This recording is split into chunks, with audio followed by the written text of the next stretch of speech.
Hello, everyone. Welcome to another episode of Tailgate Talk. We're your hosts, David, Nick, and Joseph. Boys, side of the people. What's up? I'm waiting for Joe to say hi, but I guess not. He's frozen. Oh no. Technical difficulties. This is what happens. We don't pay the math budget. Hold on. Tech. I heard hold on, Yeah. hold on. No, eh, uh, uh, We're gonna wait. You know what, Nick? Let's just start talking about football. How about that? While Joe figures it out. All How did you right. feel about this past weekend?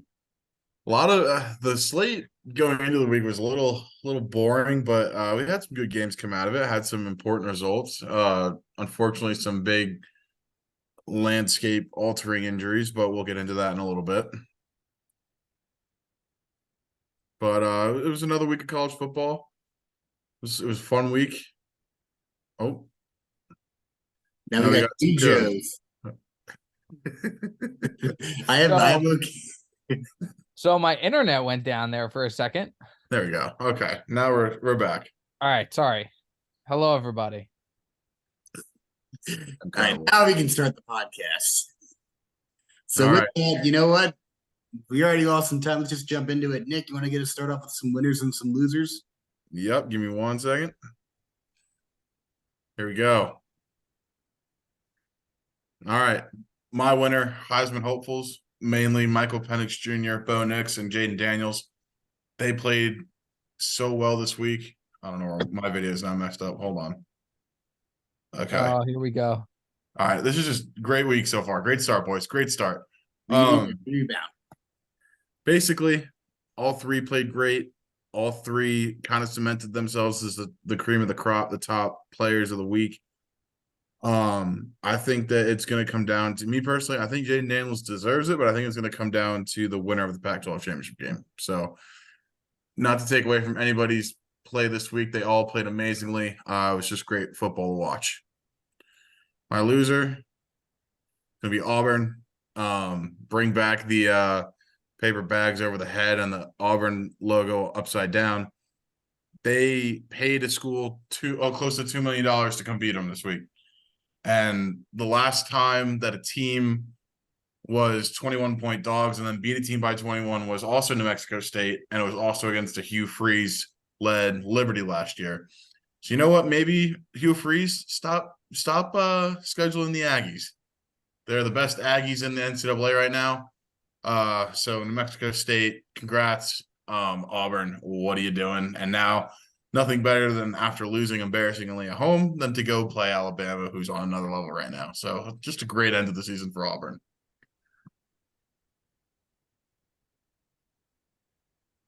Yeah, so winner, Chip Kelly. Last week, I don't know who all saw the rumors. I presume a lot of you guys did because you guys follow it.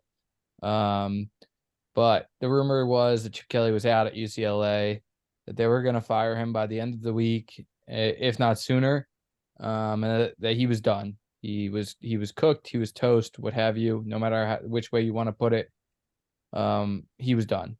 It came out during the game that was all false. That the president or athletic director spoke to Chip Kelly and went down to go apologize, because they said that they don't know where that narrative came from, that they never had any intentions to fire Chip Kelly. And Chip Kelly said, don't worry about it. I didn't even know that was a thing because I'm not on any social media, or I don't pay attention to the news, whatever.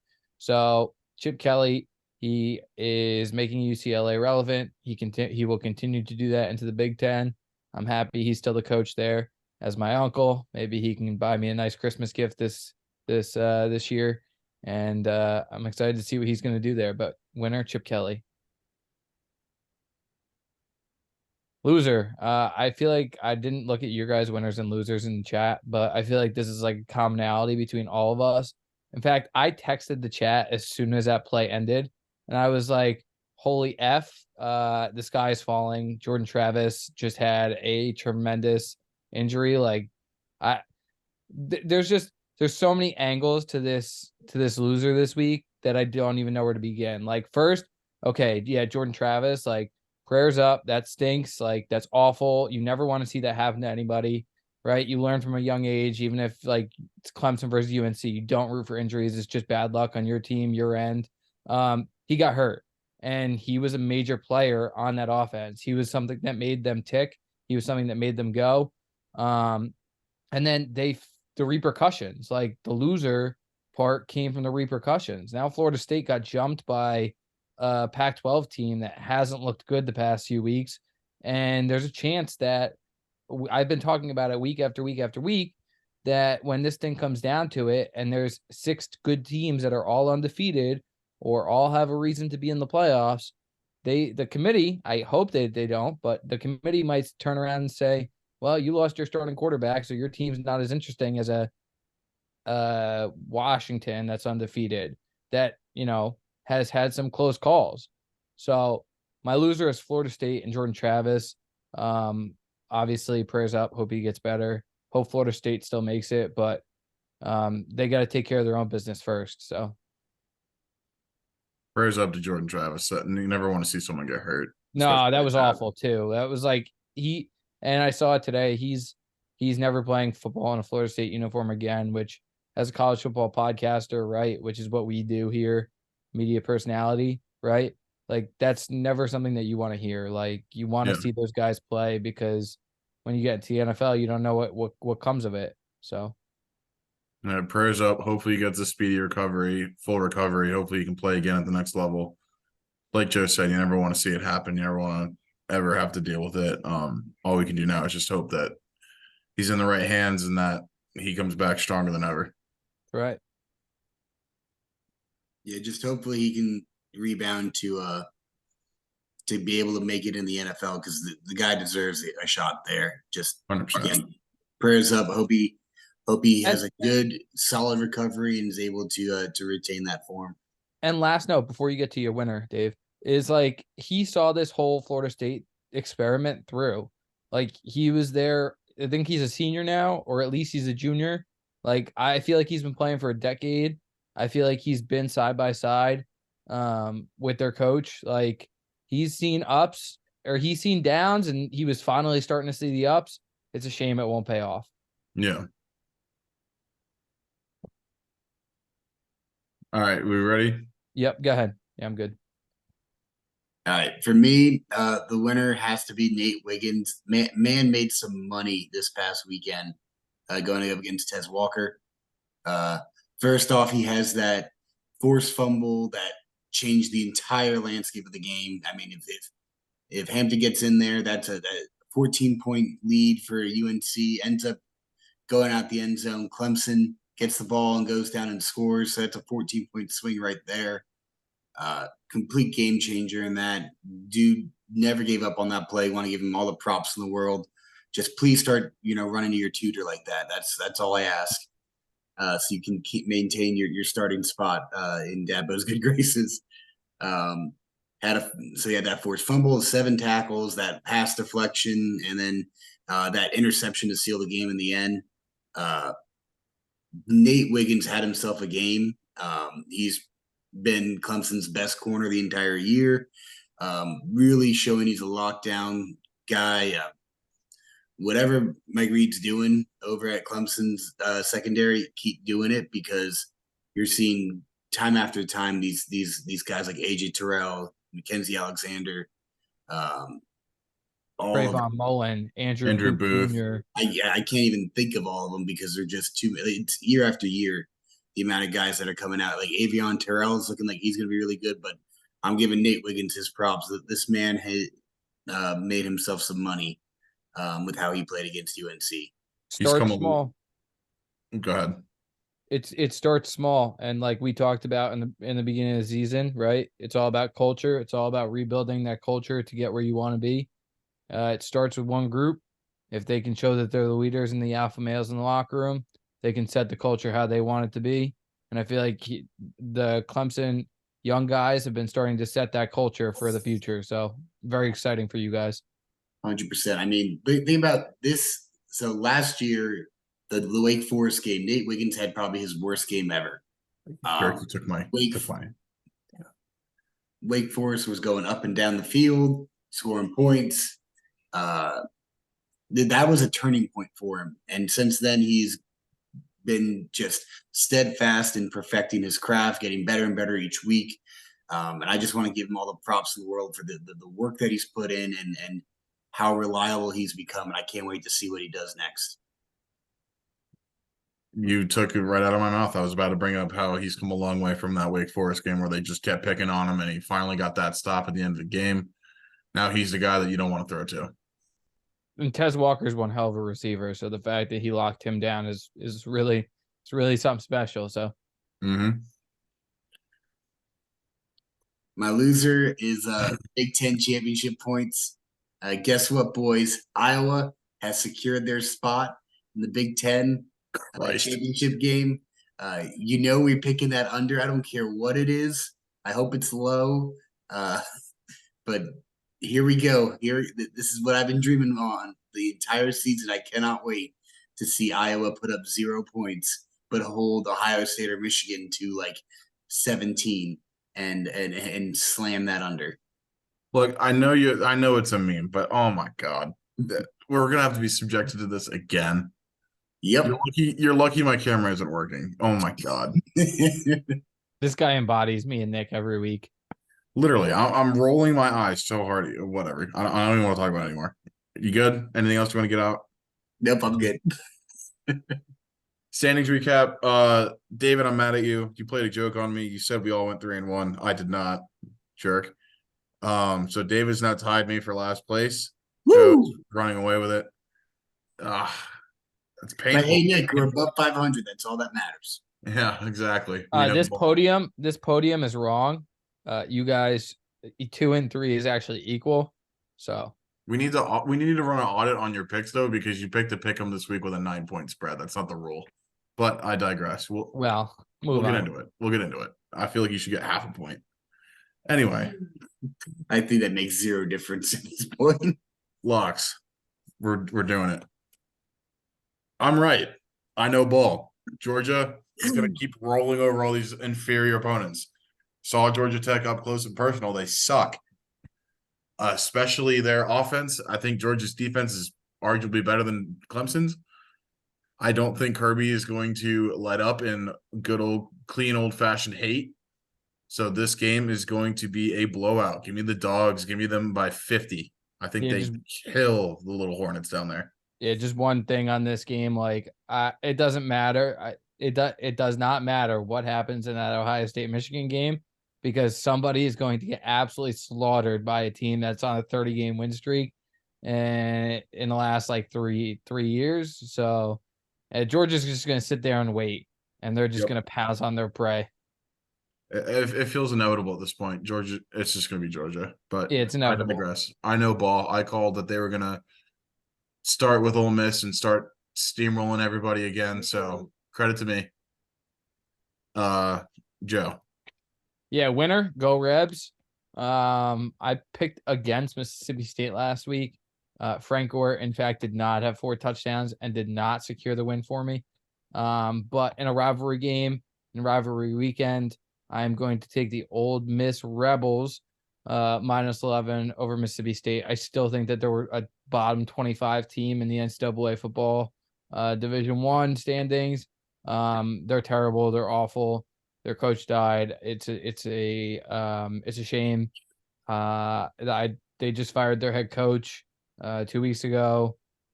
Give me the Rebs here in the Egg Bowl -11. You like my little egg down there? I did. It was a good reminder of what I couldn't think of the name of the rivalry, and I go, oh, there's an egg on the screen. That's it. You missed the best picture to share of that rivalry game, though, Nick. Elijah Moore. He brings up really sad memories from his time with the Jets, so I had to omit it from this one.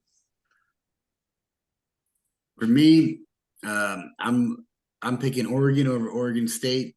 Bo Nix, Heisman caliber quarterback. I think Nick's right. It comes down to him and Penix Jr. Whoever wins the Pac-12, even though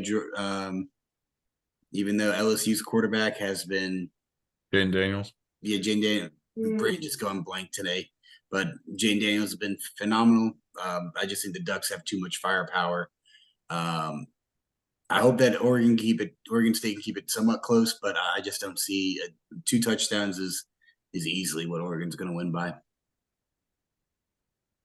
All right, pick him. I'm gonna drink David's Kool-Aid. I'm gonna go with it. Just because if I was gonna hold every team to under all these stupid point totals, I might as well profit off it. So I think they beat Nebraska. I don't know why Nebraska's favored in this game. It's because they have Winston Churchill as their head coach. Are you kidding me? Whatever. Give me the Hawkeyes. I'm amazed that it's a +1.5 line for the Hawkeyes. I think they go in and they beat Nebraska. So, and you know what? I'm sick of it. David's gonna pick them. I'm gonna pick them. I'm not picking their unders. Here we go. Here comes the bad luck. Instead of the Utes, it's going to be the Hawkeyes. Fine. If I take down David, fine. It is what it is at this point. My pick 'em is The quote unquote over pick 'em, Arkansas. 9-point spread pick 'em. Yeah, it's a 9-point spread. Even if you guys wanted to count this as a loss, I'll probably still go 3-1. But Now I want to count it as 2 losses.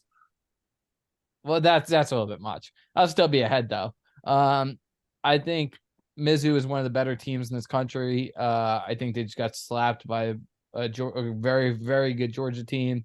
Arkansas is really, really, really bad. Give me Mizzou -9 here in the little pick'em. That's definitely some garbage. For me, gotta pick the game this week. Ohio State, Michigan. I'm picking Ohio State here. I think that honestly, this is a bit of a standards pick for me.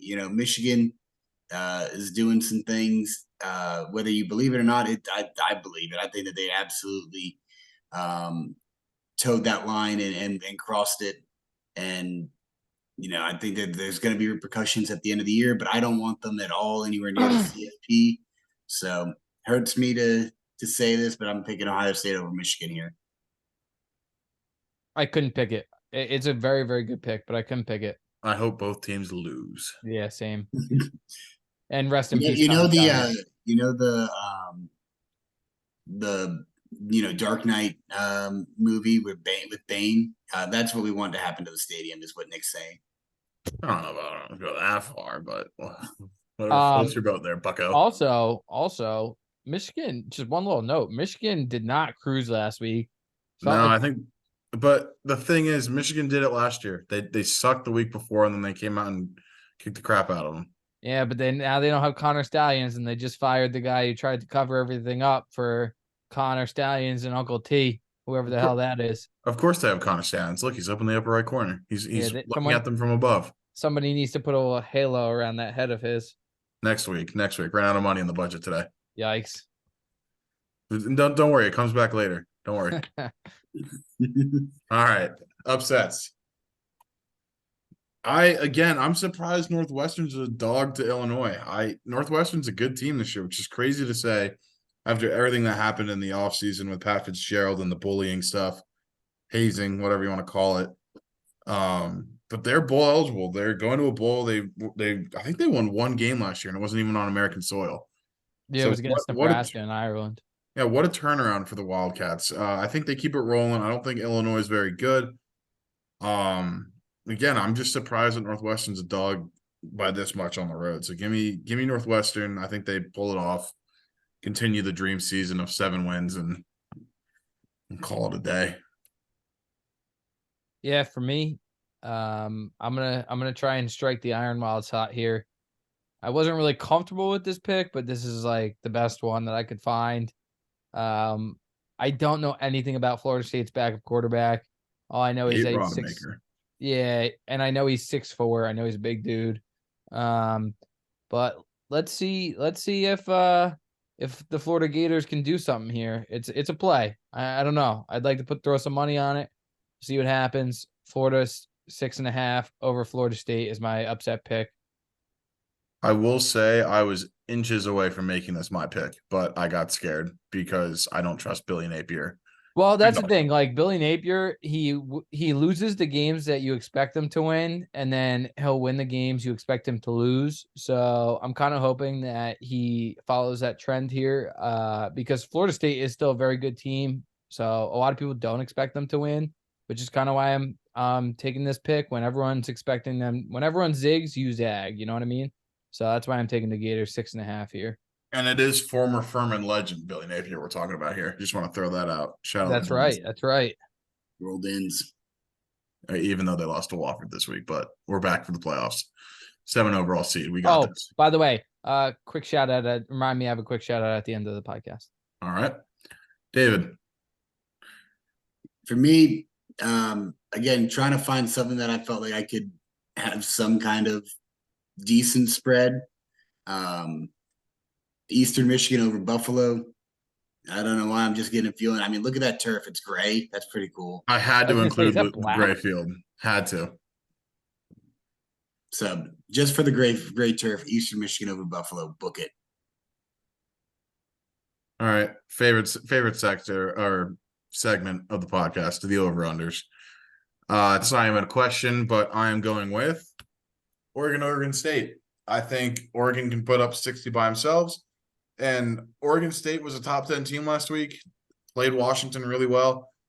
I think they're going to have to score to stay in this one. I think Oregon's going to put up 40. I think Oregon State can get me 21. So give me the over here. I know it's a high number, but like I said, I think the Pac-12 is known for their offenses, not their defenses. And I just love Oregon's offense that much. So give me over 62.5. Yeah, for me, I've been banging. No one's been banging the drum louder on this podcast for Arizona than me. I think Arizona is a really, really solid team. They've have a lot of top 25 wins this year. I don't think that this number 17 rank is sufficient enough to represent who they are and what they are. It's a rivalry game. I think Arizona State can throw up some points too.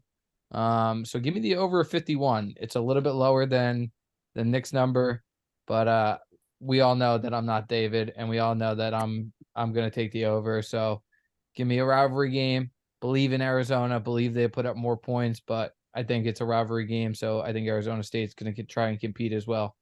Give me the over. All right, boys. I'm ready. Per request last week, I've added a little something to the slide. Nice. Oh, with my thumbs up. Beautiful. Love it. Had to. The iconic look. Yep. Obviously, 26.5, way too high. I'm picking the under here. Under 26.5 is insane. That is crazy. That's an unreal number. Holy crap.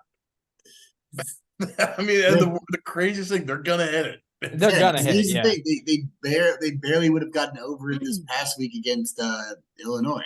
What was the final score last week? Like 15-13, baby. Oh God. So, I know it's a meme. I know, but oh my God, David. It's gonna hit though. I'm not. It's gonna hit. That's the sad part. I'm hating, but it's gonna hit. We hate because we love you, but oh my God, dude. I just know ball. I just know Iowa's subjecting us to this. I want to change the slide. Nope. I've got at least one more week after this. No matter what happens, I'm picking Iowa under. We'll have to talk about what we're doing for bowl week, but I'm gonna just make a celebratory Iowa under slide for whatever that PowerPoint is. Yep, needs to. No matter what that's happening, I'll pick it. It'll be an extra pick. I don't care. Right. Shout out the corn guy. I like that look. Poor corn. I like the red N on his face. That was a nice touch. Should have been an L. Oh, there we go. Well, I think that's all we've got. Let us know what you think. Let us know the Iowa-Nebraska game is way too high of a line. And Joe, you got a shout out. Yeah, quick shout out. This past weekend I was in Bethlehem, PA, watching the Lehigh Lafayette game. Lafayette secured their spot into the FCS playoffs. I can't wait to watch them again. Roll Pards. have a great quarterback at the helm. Shout out to my friend Sam Vale. He's a real one for letting me tailgate with him, and hope all is well. I have a former teammate on the Lafayette Leopards. Shout out Tristan Roundtree. Really? Yep. North Yeah, Carolina. they made the playoffs. I was very excited to see it. I was very excited to watch the game. It was a lot of sitting, which was nice. So Yeah, but they're playing for second place. Din's got it on lock. Roll Din's baby. Bring it home. Bring it home, all boys. parts. SoCon champs first, Natty champs next. Let's get this bread. They're about to play the American League champs, so watch out. Or the All right, Patriot boys. League. Patriot League. My apologies. Patriot League. We ain't worried about that. SoCon for life. All right. With that, as always, go Tigers. Let's eat some chicken. Go Irish. Tigers, cocky. Enjoy your funeral last night. Let's go Tigers. Let's show them. Let's take Go the Irish. Shout out to Caleb Williams for this.